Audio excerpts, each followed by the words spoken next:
За та бүхэндээ энэ өдрийн мэндийг хүргье. Нийгмийн ажлын тухай анх дахь хуулийн төслийг санаачлан оруулж ирж отгоны саран чулуун гишүүндээ болон хамт өргөн мэдүүлж 26 гишүүндээ бас баяр хүргэж амжилт хүсье гэж хэлмээр байна. За ер нь бол энэ нийгмийн ажлын тухай хууль орж ирснээр нийгмийн ажилтнуудын статус нь бол маш тодорхой болно гэж бид нар үзэж байгаа. Ер нь одоо энэ боловсролын салбарт ажиллаж буй багш ажилчдын гэдэг ярингуут нийгмийн ажилтны сэтгэл зүйч эмч гэдэг ийм одоо сургуульд 1, 2 байдаг энэ мэрэгжлүүд бол хаягддаг. Тийм учраас энэ нийгмийн ажлын хуулийг ингэж санаачилж оруулж ирж байгаа нь бол түүхэн ач холбогдолтой гэж би бол үзэж байгаа. Тийм учраас энэ хуулийг дэмжиж хамт өргөн мэдүүлж байгаа гишүүн.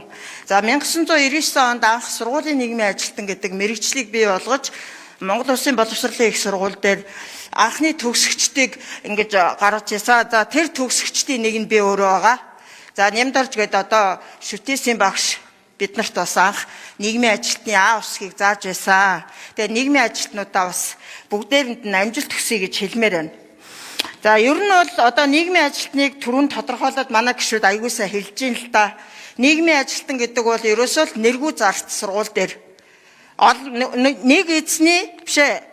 олон эзний нэг зарц гэдэг үг гэдэг да. Яг тэр ажлыг хийдгээ. Одоо энэ сургууль дээр байгаа хичээл, эрс, даслалт, эцэг эхтэй ажиллах, тайлан судалгаа гэдэг ингээд дуустдаггүй их ажилтай. Гэтэл яг өөрийнх нь ажлын статус нь бол шал өөр байх жишээний тийм ээ. Ингээд өөрийнхөө үндсэн ажлаа хийж чадахгүй нөгөө олон эзний зарц хийсээр агаад түрүүн хэн булгаа гишүү хэлсэн штэ. Байглаа гэдэг шиг гэдэг. Яг л ийм ажлыг ингээд энэ олон жил 99 оноос хойш манай сургуулийн нийгмийн ажилтнууд үүрч яваа. За нийт Монгол Улсын хэмжээнд 3000 гаруй нийгмийн ажилтан байдаг гэсэн ийм судалгаа байна. Ерөнхий боловсролын сургуульд бол 900 гаруй нийгмийн ажилтан ажиллаж байгаа. За энэ нийгмийн ажилтнуудын одоо ажлын байрны орчин нөхцөл бол маш хүнд. За сэтгэл зүйн дарамт, хүчирхийлэл, хайхрамжгүй байдал, ядуурл, зан үйлийн асуудалтай ийм хүнд кейсүүдтэй өдөр бүр нүүр тулдаг. За дараагийн асуудал нь нийгмийн ажилтны одоо эрх үүрэг хууль, ерөнхий хууль тодорхой ганц нэгэн заалт орсон байгаа. Бодит хэрэгжил дээр нь бол бүр юу ч байхгүй. Тэгээд цалин хөлс нь үнэхээр бага. Тэгээ ямар ч тийм стрессийн менежмент, стресс тайлах байдаггүй нийгмийн ажилтнууд дээр.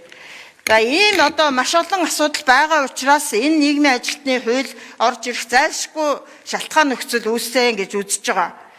За тэгээд бас нэг юм хэлэхэд боловсролын зээлийн сангаар одоо мэдээлэл дээр байдаг дарга нар, сайд нар, эрх мэдлтнүүдийн хүүхдүүдийг одоо энэ боловсролын зээлийн сангаар гадаад дотоодод тэтгэлэг сургаад явуулаад байна. Энэ одоо тэтгэлэгтэй нийгмийн ажилтан, сургуулийн нийгмийн ажилтан сэтгэл зүйч багш нарыг хамруулдаг болох ийм саналыг би оруулж байна. Ер нь бол энэ тэтгэлэг боловсролын зээлийн энэ гадагшаа явдаг тэтгэлэгт бол судалгаагаар харахад ерөөсөө тийм жирийн ард иргэдийн хүүхэд, жирийн одоо багш явсан тийм кейс бол байхгүй юм билээ. Тийм учраас энэ эрх мэдэл албан тушаалтнуудын хүүхдүүдэд ийм өндөр илүү боломж байдаг. Жирийн багш, жирийн одоо иргэдэд энэ боломжийг нээж өгөх талаас нь бол би хөөцөлдөж ажиллана гэдгээ бас энд ташрамд хэлмээр байна.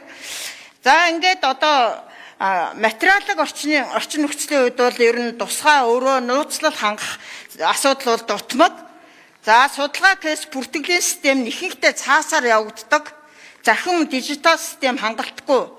За тэгээд